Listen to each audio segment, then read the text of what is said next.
Quiero saludar en este punto a Juan Carlos Rodríguez Ibarra, expresidente de Extremadura. Muy buenos días, señor Ibarra.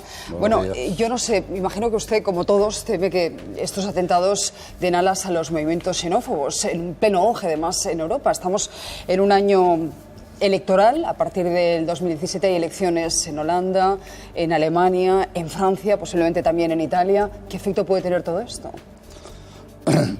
Es posible que la parte xenófoba que en estos momentos impera en Europa se aproveche de estas situaciones, situaciones que por otra parte además siempre producen más escándalo y novedad que lo que ocurre por ejemplo en Irak o en Pakistán o en el Cairo. Es decir, hace poco hubo un atentado, murieron 100 en Irak y no abrió ningún telediario con la muerte. Es decir, importa mucho más la muerte de un occidental que la muerte de un árabe. Pero es verdad que esto trae como consecuencia el que se intente cerrar fronteras y el que se intente decir que lo nuestro es para nosotros y solo para nosotros. Dentro de 200 años la gente se escandalizará seguramente. Yo algunas veces pienso que 500 años antes de Cristo, gente tan inteligente como Séneca, Platón, Aristóteles, etcétera, vivían con la esclavitud. No les llamaba la atención que siendo gente que habían descubierto teoremas matemáticos, habían inventado la democracia, sin embargo vivían cómodamente con la esclavitud, no les parecía una aberración moral. Pues la gente de hoy, los ciudadanos que vivimos hoy en el mundo, que hemos descubierto la física cuántica, Internet, dentro de 200 años dirán cómo esa gente vivía moralmente cómoda sabiendo que hay refugiados que están viviendo en campos de concentración comiéndose sus propios excrementos porque hay gente que ha puesto fronteras para que no entren esos seres humanos. Pero me da mucha vergüenza. Fíjese que Angela Merkel, que ha aceptado más de 1 millón de refugiados, ha sido muy criticada incluso dentro de su propio partido y estamos asistiendo a un repliegue. De entrada se está cerrando las fronteras a los refugiados y el partido, digamos, más fascista, más de ultraderecha, ya está haciendo responsable a Merkel de este atentado. Es tremendo los tuits que han enviado en las últimas horas. Sí, ya han dicho que estos son los muertos de Merkel, que le van a pesar la conciencia, ¿no? Sí. Sí, es el ultranacionalismo que cada día adquiere mayor importancia y relevancia entre los ciudadanos que estamos poco informados. Los ciudadanos normales estamos poco informados de las cosas que pasan y cuando alguien nos dice que un ciudadano de fuera de nuestra frontera nos va a quitar el trabajo, pues nos lo creemos porque pensamos que los trabajos que hay en nuestro país son nuestros y pertenecen a nuestro país, porque en el fondo aquí lo que se están jugando son intereses económicos. Pero como les da mucha vergüenza a los nacionalistas defender los intereses económicos, lo que hacen es irse a la parte identitaria. Y entonces nos quieren decir, nosotros somos todos iguales porque tenemos el mismo pasaporte y hablamos el mismo idioma. Y los otros tienen pasaporte distinto y hablan idiomas distintos. Yo me río mucho más con el show de Bill Mayer que con los morancos. Tenemos el mismo pasaporte, yo tengo el mismo pasaporte que los morancos. Y no tengo el mismo pasaporte que Bill Mayer, pero me hace mucha más gracia. Me gusta más quien acaba de ganar el premio Nobel que la Pantoja. Y la Pantoja tiene el mismo pasaporte que yo y yo el mismo pasaporte que ella. Y me gusta más Willy Brandt que Aznar. Y sin embargo, yo de Willy Brandt casi no le entendía nada cuando hablaba en alemán y a Aznar le entiendo todo. Así que tampoco la identidad es una cosa que me convenza, ni tengo por qué ser solidario con ese tipo de planteamientos. Las barreras son unas cicatrices que hay en la historia para hacer que unos vivan muy mal y otros vivamos muy bien. Y a mí cuando me dicen que si me siento orgulloso de ser español, digo no, yo me siento agradecido por haber nacido en España. Porque si llego a nacer en Siria, si usted y yo nacemos en Siria, a esta hora nos estamos ahogando en el Mediterráneo o estamos en un campo de concentración. Así que yo doy gracias siempre por haber nacido aquí. Orgullo no, porque no hice nada por nacer aquí, no fue mérito mío. Pero estoy muy agradecido por haber nacido en esta parte del mundo. Presidente, me acuerdo que la última vez que hablamos fue en septiembre, entonces no había gobierno, veníamos de un bloqueo político, Pedro Sánchez estaba instalado en el no es no y usted se quejaba amargamente de la falta de lealtad de algunos varones que criticaban públicamente a su secretario general. Usted decía que había mamado esa fidelidad, esa lealtad al partido y lo echaba en falta. Poco después dimitió media ejecutiva y Pedro Sánchez acabó saltando. ¿Cómo encajó usted todos esos acontecimientos? Me dio mucha vergüenza el comité federal que hubo en mi partido el 1 de octubre, donde estas cosas ya eclosionaron definitivamente. Pero venían precedidos de todo esto que usted acaba de señalar. Es decir, los varones de mi partido machacaron al secretario general, pero eso no le daba derecho al secretario general para intentar machacar al partido. De lo que deduzco, que si queremos tener la fiesta en paz y si queremos que este partido de nuevo remonte el vuelo, quienes intervinieron en esa operación de machaque mutuo deberían descartarse. Y descartándose, dejarían el camino libre para que fuéramos capaces de encontrar una solución que provoque la unidad del partido. Porque si no, será Susana Díaz o será Pedro Sánchez, la batalla entre los bandos está garantizada de por vida. Es decir, que para evitar ese choque de trenes, ¿usted cree que ni Susana Díaz ni Pedro Sánchez deberían postularse como secretarios generales? Ni los que estaban alrededor de Pedro Sánchez ni los que estaban alrededor de Susana Díaz. Es decir, ese comité federal no surgió espontáneamente. La pelea allí se produjo porque venían meses atrás peleándose. Venían los secretarios, los varones, intentando cargarse al secretario general y el secretario general intentando cargarse al partido. Y por lo tanto tienen que quitarse de en medio. No digo que dimitan de sus cargos, que sigan... ¿Cree que están deslegitimados para postularse como secretarios generales? Deberían descartarse. Es decir, si quieren de verdad que haya una candidatura unitaria y única en el Partido Socialista, ellos se tienen que descartar. Si no, la batalla está asegurada, porque va a haber dos bandos. Entonces no hay más remedio que hacer sacrificio de vez en cuando. Es decir, en ese partido no se puede estar pensando en quién va a ser ahora el secretario general y con quién me alineo. Cuando yo me afilié al PSOE, por las ideas que defendía ese partido y porque había gente que supuestamente pensaba como yo y yo pensaba como ellos. Y después, además había un líder que se llamaba Felipe González, pero no me afilié al PSOE por el líder, me afilié al PSOE por las ideas que defendía.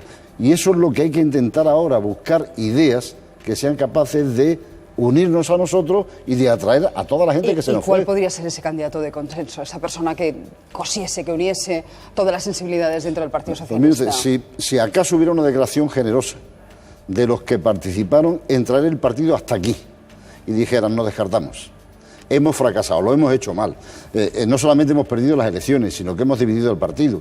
Es que si usted ve región por región, hay muchas regiones que no llegamos al 20%, algunas están en el 12%, en el 13%, entonces nos descartamos. Y si se descartan, entonces decimos, bueno, ahora parece que habrá que intentar buscar a alguien.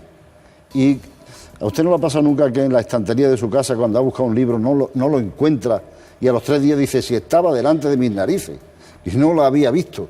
Entonces tiene que haber a la fuerza. Si hay descarte, tiene que aparecer el libro, tiene que aparecer ese mirlo blanco que de pronto decimos, esta es la persona que puede encarnar las ideas que nosotros queremos y representamos.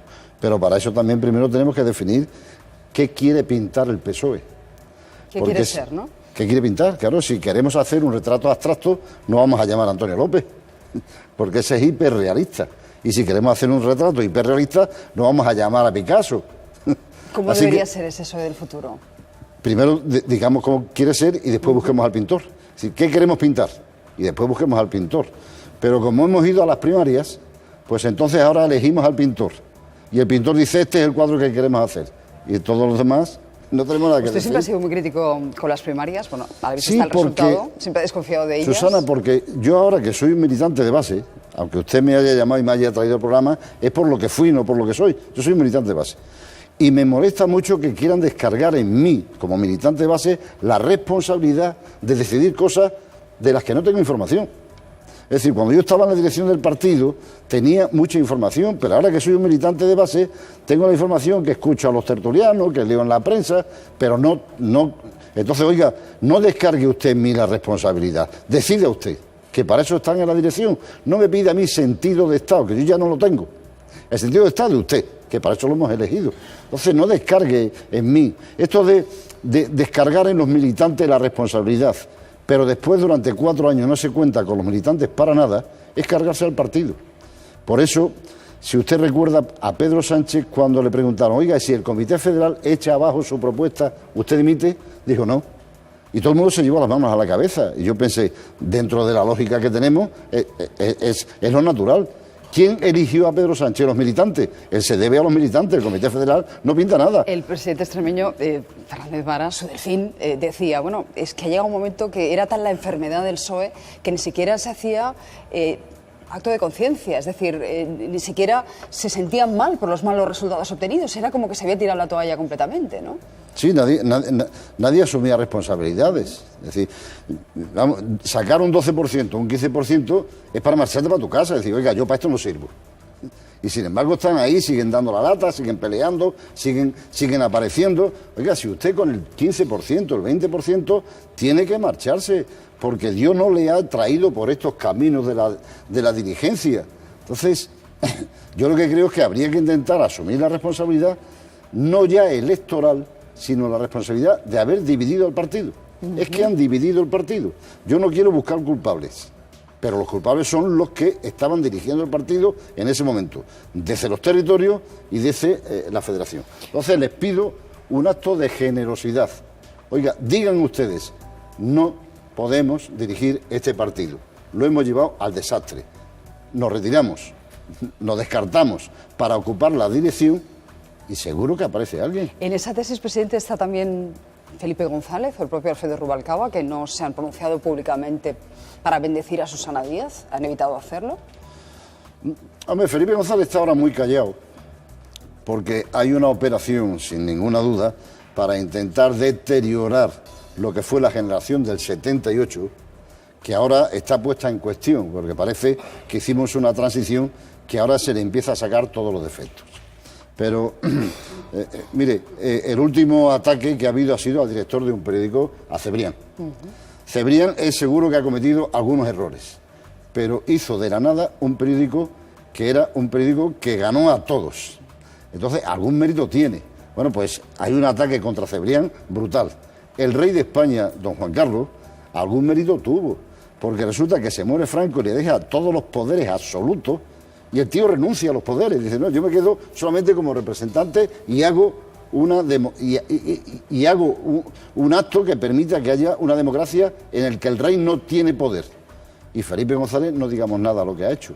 Bueno, pues los tres están ahora mismo en el disparadero. Están apuntando contra ellos con la idea de cargarse en esas personas lo que ha significado la generación del 78. ¿Pero quién dispara contra ellos?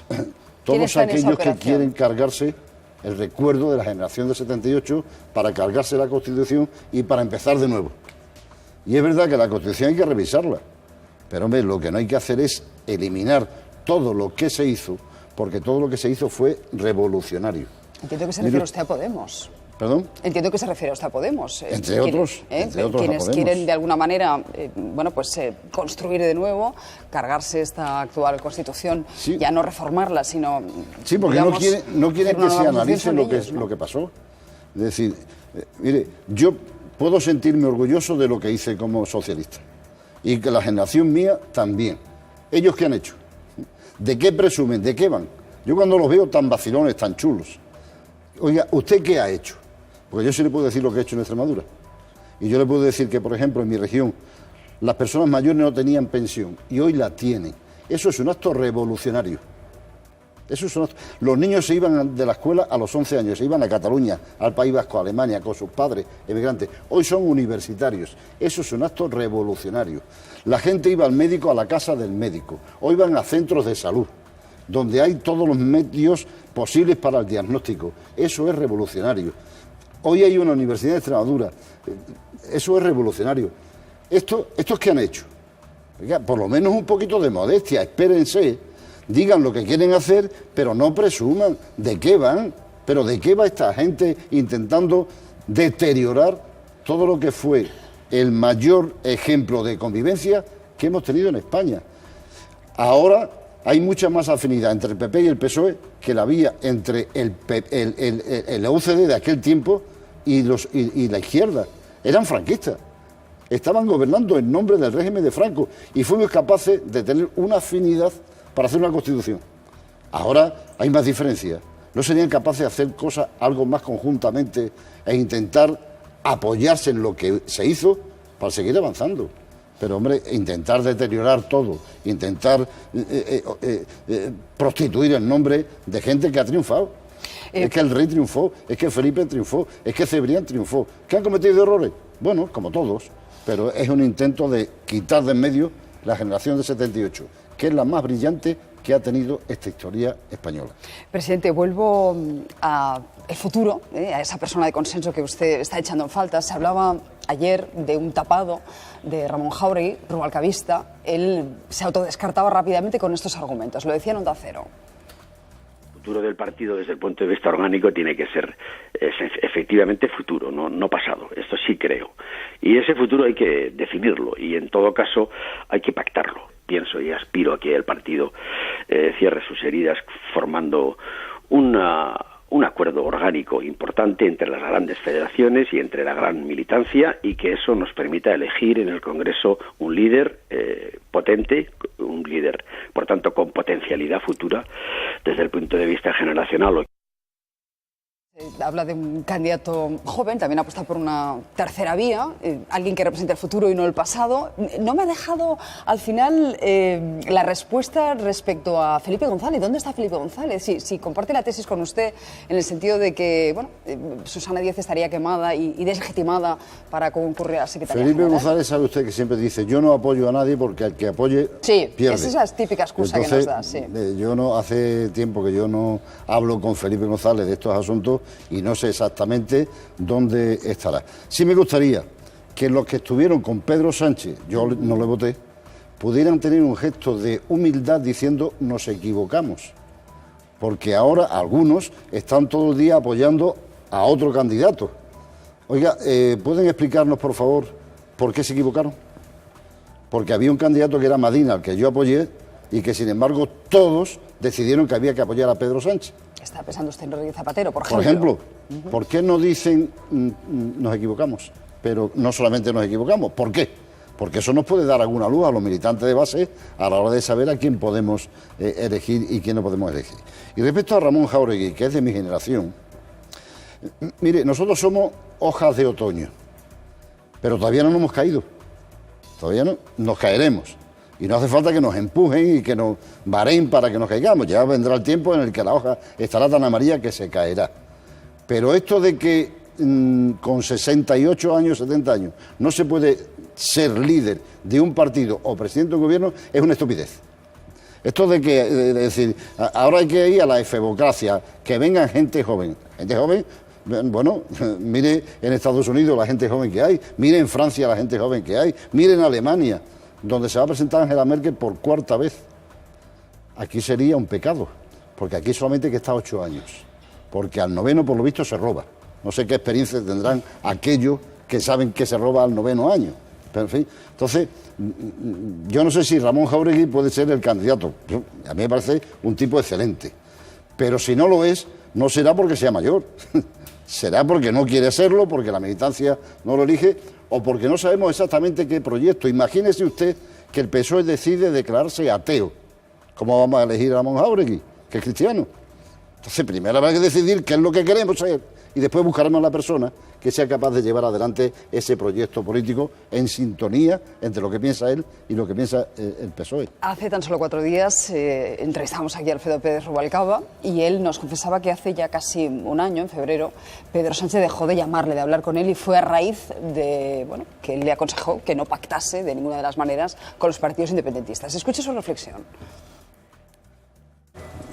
Yo dejo de hablar con Pedro Sánchez en febrero de este año aproximadamente, a raíz de una conversación donde yo le cuento esto, le digo que un gobierno con los independentistas, es verdad que se discutía la investidura, pero claro, vas a una investidura y luego estás en el gobierno, y le digo, imagínese un día como hoy, un gobierno que ha tenido los votos de investidura de Esquerra Republicana y que ve las declaraciones de Esquerra y de la CUP y de el Partido Demócrata de Cataluña. Entonces, ¿qué haces?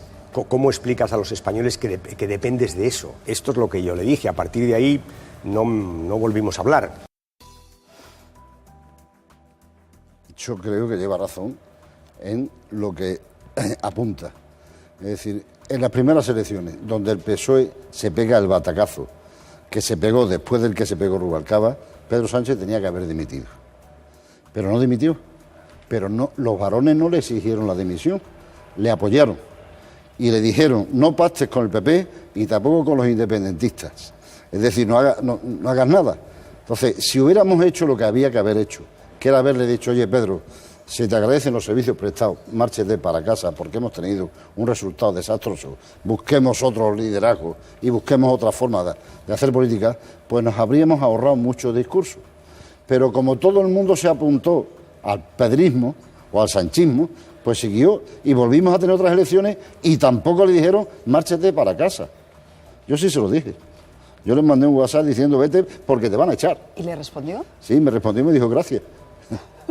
Sí, ya, porque le dije, mira, cuando el aparato se pone en marcha, no tiene salida. ¿Y cuándo le dijo esto? Se lo dije cuando pasaron las elecciones de las segundas, las del 26J. Le dije, te van a echar. Te van a echar porque... ¿Y cuál era el problema que había, Susana?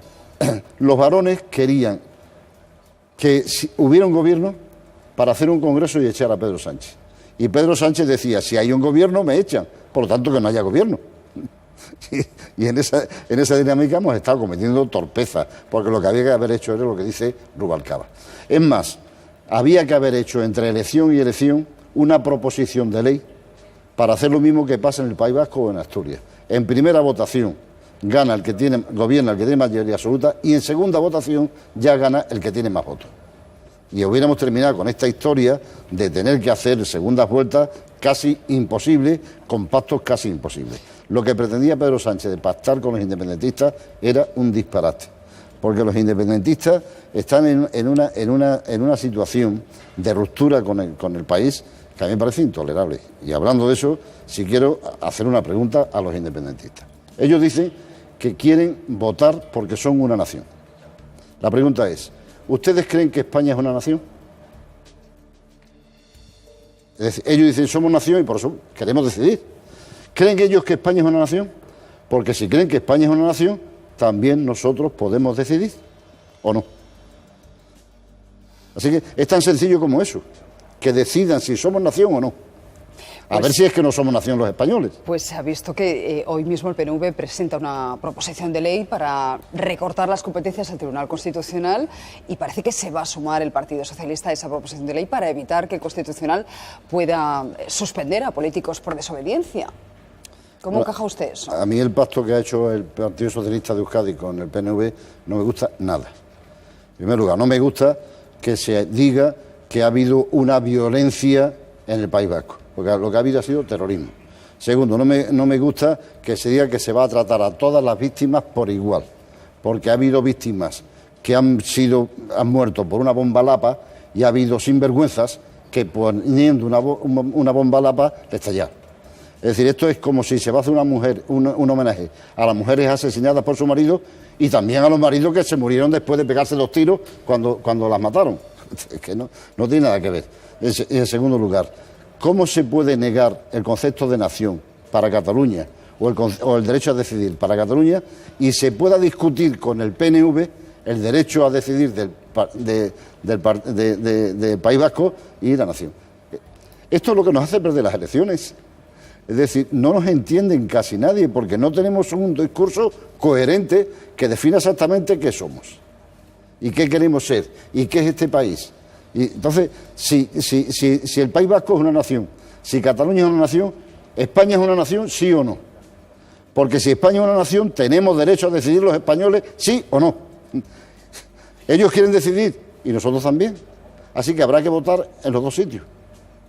Que el PNV o que los independentistas catalanes digan qué quieren. Y eso, si no está en la Constitución, metámoslos en la Constitución y hagamos un doble referéndum. Un referéndum en Cataluña, donde voten su estatuto y la Constitución, y un referéndum en España, donde votemos la Constitución con las modificaciones que se han introducido como consecuencia de reformas de estatuto. Y decidimos todos. Y lo que salga, A eso hay que atenerse. Presidente, escuchándolo a usted, es evidente que coincide con Alfredo Pérez Rubalcaba el que a partir del día 26 Pedro Sánchez tenía que haber dimitido y se tenía que haber facilitado un gobierno del Partido Popular porque era la única alternativa posible. ¿Está satisfecho del rendimiento que se está sacando ese pacto entre Partido Popular y PSOE, por ejemplo, en cuanto al objetivo de déficit y al techo de gasto que ha propiciado la subida del salario mínimo? ¿Cree que va a sacar rendimiento el Partido Socialista a esta coyuntura, a ese pacto? Porque de momento las encuestas les castigan mucho. Ayer la DBC les daba 70 escaños, 5 menos que Podemos. A mí eso no me preocupa mucho. Mire, nosotros tenemos 137 años de historia y hemos estado gobernando 22. El resto ha sido siempre una desgracia. Por lo tanto, que tengamos 70 diputados, bueno, es una bendición, porque empezamos con uno. En el año 1910 teníamos un diputado, Pablo Iglesias. Después tuvimos la mayor desgracia que tuvo este partido, que fue la Guerra Civil Española. Y ahí perdimos todo. Y gracias a que hubo socialistas que después de esa gran derrota siguieron manteniendo la seña de identidad del PSOE, hoy estamos aquí. Es decir, ni se arrugaron, ni se deprimieron, ni se arrebataron. ¿Cómo vamos a deprimirnos nosotros con 70 diputados? Hagamos lo que tenemos que hacer, definamos nuestra posición como partido, sepamos decirle a la gente que estamos en una sociedad distinta, diferente de la que era la sociedad del siglo XX, la sociedad industrial. Hoy estamos, Susana, hoy tenemos una realidad que es Internet, que lo altera todo. Pero además tenemos otra realidad, que es que nunca en la historia de la humanidad había pasado lo que está pasando en estos momentos. Cuando yo era muchacho, los padres mantenían a los hijos hasta la edad de trabajar, 18, 19, después del servicio militar, a la calle. Y la gente se iba a trabajar en lo que fuera y el sueldo se lo entregaba a la madre, porque había que mantener a los padres, que también están manteniendo a ti. Después, con la democracia y el estado del bienestar, hemos vivido independientemente. Los hijos se iban a trabajar, tenían su sistema de vida, los padres teníamos el nuestro, teníamos sanidad, teníamos educación, teníamos pensión, y ahora estamos en una situación que nunca había ocurrido, y es que los padres mantienen a los hijos hasta la edad de trabajar y después de la edad de trabajar, hasta los 30 o 40 años. Esto no había pasado nunca. Esta es una realidad nueva que hay que afrontarla. Yo hago una pregunta que cada vez que la hago me echan la bronca, me dicen, no estoy de acuerdo. Hombre, no está de acuerdo con una pregunta que está de acuerdo. Y la pregunta es, ¿la gente con 35 años vive en casa de sus padres porque no hay trabajo? ¿O porque viven en su casa no encuentran trabajo? Esta es una pregunta que yo no me pronuncio. Pero es verdad que el trabajo selectivo no existe ahora mismo para todos. Antes un ingeniero se colocaba, nada más que terminar, porque había 10 ingenieros. Ahora hay miles, afortunadamente. Y un arquitecto lo mismo. Entonces, querer trabajar en el sitio para el que te has formado es más difícil que antes. Pero antes tampoco se elegía trabajo. Cuando la gente se iba a Barcelona o a Suiza, no elegía, se trabajaba en cualquier sitio. No digo que haya que hacerlo, digo, esta es la situación que hay ahora. ¿Cómo la abordamos? ¿Cómo la planteamos? Y además hay una sociedad digital que dice que el 60% de los empleos que se van a ofrecer en los próximos 5 años no existen ahora. Es decir, estamos formando universitarios para empleos que no existen. ¿Cómo se hace eso en la universidad? ¿Cómo se discute en la universidad? ¿Cómo formamos a la gente para que salga para empleos que no existen? Porque cuando existían, tú sales de abogado, trabajas de abogado, pero ahora sales y dice, vas a trabajar en una cosa que no existe. Oiga, ¿cómo me forma usted? ¿Cómo me prepara? ¿Por qué no se discute de esto? Ese es el pacto de la educación, no si hay religión o si hay formación del espíritu nacional. No, el tema es, oiga, ¿qué hacemos con la educación para formar a la gente que cuando salga en el 2030, ¿te imaginas qué sociedad va a haber en el 2030? Yo no soy capaz de averiguar, no soy capaz de imaginarlo con lo que ha pasado en estos 10 últimos años. Pero tenemos la obligación de intuirla. Anticiparnos. Para saber cómo lo vamos a hacer. Es decir, ¿va a haber televisión de esta forma o no? A ver si estamos formando periodistas y comunicadores para una cosa que no va a existir dentro de 15 años. Esto es lo que hay que hacer, anticiparnos al futuro, imaginarlo. Y en esas cosas deberíamos estar entretenidos. Y no es saber si es Susana Díaz o es Pedro Sánchez o no sé quién. Esto no me importa. Me importa saber qué hacemos para que haya un proyecto de igualdad. ¿Y qué hacemos para que haya un proyecto territorial que los españoles lo entiendan y lo comprendan y lo apoyen? Presidente, le estoy escuchando y lo que dice, en fin, tiene todo el sentido común del mundo. estamos viviendo además una cierta vuelta de la veteranía a la política, después de una etapa de febocracia con todo lo que eso conlleva. Y algunos, estoy pensando en Rodríguez Zapatero, parece que se han reconciliado con Ferraz después de 5 años de sentirse francamente incómodos con Pedro Sánchez. Lo vimos ayer, bueno, pues se le rindió un homenaje a Rodríguez Zapatero conmemorando los 10 años de la Ley de Independencia en el Congreso. Lo vimos junto a Javier Fernández. Bueno, insisto, también Rubalcaba nos reconocía la semana pasada que él está ayudando a Javier Fernández, que no está en la sombra, que está en primera línea echando una mano. Ramón Jáuregui, hay muchos casos. ¿A usted ahora cree que en esta nueva etapa se le va a tener más en cuenta, a usted y a todos los que tienen un peso específico importante dentro del Partido Socialista? ¿Están llamados a volver a jugar en este campo? Hombre, si nosotros somos hoja de otoño es porque hemos vivido más años que ellos. Y si no hemos sido absolutamente tontos, algunas cosas hemos aprendido y algunas cosas sabemos. Y esas cosas las podemos comunicar si se nos pregunta. Yo estoy de acuerdo con Alfredo cuando dice, oiga, yo no llamo nunca a nadie, yo tampoco. Ahora, si me llaman y me piden opinión, yo algunas cosas de la nueva sociedad, de la nueva educación, sé, porque me he dedicado a ese tema cuando era presidente de la Junta de Extremadura. ¿Alguien quiere mi opinión al respecto? Pues estoy dispuesto a dársela. ¿Que no me piden opinión?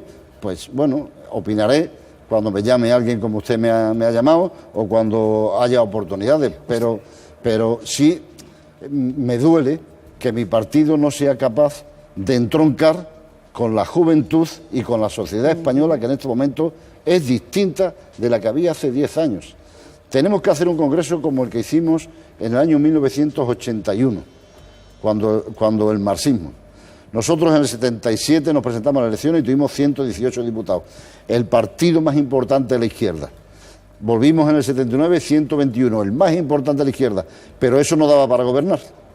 Hicimos un congreso donde por fin fuimos capaces de hacer un partido que conectaba con la sociedad que había en ese momento. Antes conectamos con la sociedad de la dictadura y ahora fuimos capaces en ese momento de conectar con la sociedad.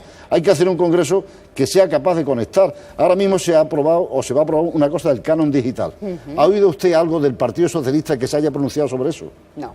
Hay que pronunciarse, porque eso es lo que le interesa a los jóvenes. A los jóvenes no les interesa si vamos a tener un Estado federalizante. A los jóvenes les interesa que no les llamen pirata, porque su cultura es coger cosas de Internet para ir formando, para ir creando. ¿Qué son los derechos de autor ahora? ¿Qué son? Es decir, todas esas cosas es las que hay que discutir, porque de lo contrario estamos todavía en una sociedad muy antigua que no conecta con los jóvenes. ¿A usted le pasa como a Josep Borrell, a Pepe Borrell, que nos confesaba aquí que su hijo o sus hijos se habían hecho de Podemos? No, mi hija no se ha hecho de Podemos y los hijos de mi mujer, pues no lo sé por qué camino querrán tirar, pero no, afortunadamente mi hija sabe que los de Podemos son de derechas y por lo tanto ella creo que tiene un pensamiento algo más a la izquierda. ¿Cómo cuenta usted esto? Claro. ¿Cómo lo explica? Claro, ¿Podemos son de derechas? Por ejemplo, un partido que dice que permitirá que si ellos gobiernan en cada territorio español se pueda decidir si forman parte o no forman parte de la estructura territorial, es un partido de derecha que está dispuesto a cargarse un Estado. Y a mí eso no me interesa porque el Estado es el único instrumento que tiene la izquierda para hacer una política de transformación. Si no existe el Estado, no hay posibilidad de transformar un Estado democrático. Si ellos dicen que cada territorio tiene derecho a irse, eso es una política de derecha. Eso es poniendo fronteras. Y un tipo de izquierda no puede poner fronteras salvo que se le caiga la cara de vergüenza como le pasaba a Séneca y Aristóteles con la esclavitud. Me he acordado mucho de usted en estos últimos meses y le voy a llamar mucho, sabe que le llamo, que soy muy pesada y lo voy a seguir haciendo, cuando murió Rita Barberá, porque usted aquí en este programa, yo creo que fueron 2 meses antes de su fallecimiento, hacía estas declaraciones. Es investigado. ¿A usted le parecería bien que a usted le investigaran ahora por no sé qué cosa y le dijeran usted ya no puede ir ni a Antena 3 ni a ningún sitio, deje la profesión de periodista hasta que se demuestre si usted es inocente o culpable? Parece una injusticia. Y yo no tengo ninguna simpatía por la señora Barberá, ninguna. Pero es que me parece que no estamos respetando un Estado de Derecho y no estamos permitiendo que la gente tenga una cierta honorabilidad hasta que se demuestre en lo contrario. Esto de que ahora llegue usted y dice, porque yo lo digo, usted tiene que dimitir, me parece que usted no está cualificada como para saber cuándo alguien es culpable y cuándo alguien es inocente. Y repito, podría yo apuntarme a la corriente mayoritaria, es decir, que dimita a todo el mundo aquí, porque es que va a llegar el día en que en un pacto de gobierno alguien va a decir, en el momento que un juez pregunte por tu nombre y apellido, tienes que dimitir. Bueno, yo defendía que tenía que entregar el acta de senadora, salir de la primera línea, formaba además parte de ese pacto que tenía el Partido Popular con Ciudadanos y estaba en juego la investidura de Mariano Rajoy, y usted defendía la presunción de inocencia de Rita Barberá y decía, no tiene que dimitir, no tiene que abandonar su escaño. Claro, porque yo, como he sido víctima de tantas calumnias a lo largo de mi vida, pues siempre he pensado que a lo mejor pudiera haber algo de calumnia en lo que se decía de Rita Barberá. Pero el Estado de Derecho indica que todo el mundo es inocente mientras no se demuestre lo contrario. Entonces, hay una persecución ahora al político que es escandaloso.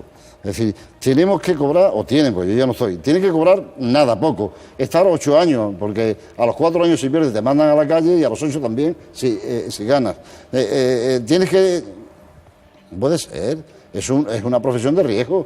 Y entonces nadie va a querer entrar en política y al final vamos a tener a gente que no ha hecho otra cosa en la vida más que política. Y quien no sabe hacer más que política no vale para ser político. Presidente, es un placer siempre Igualmente. entrevistarle.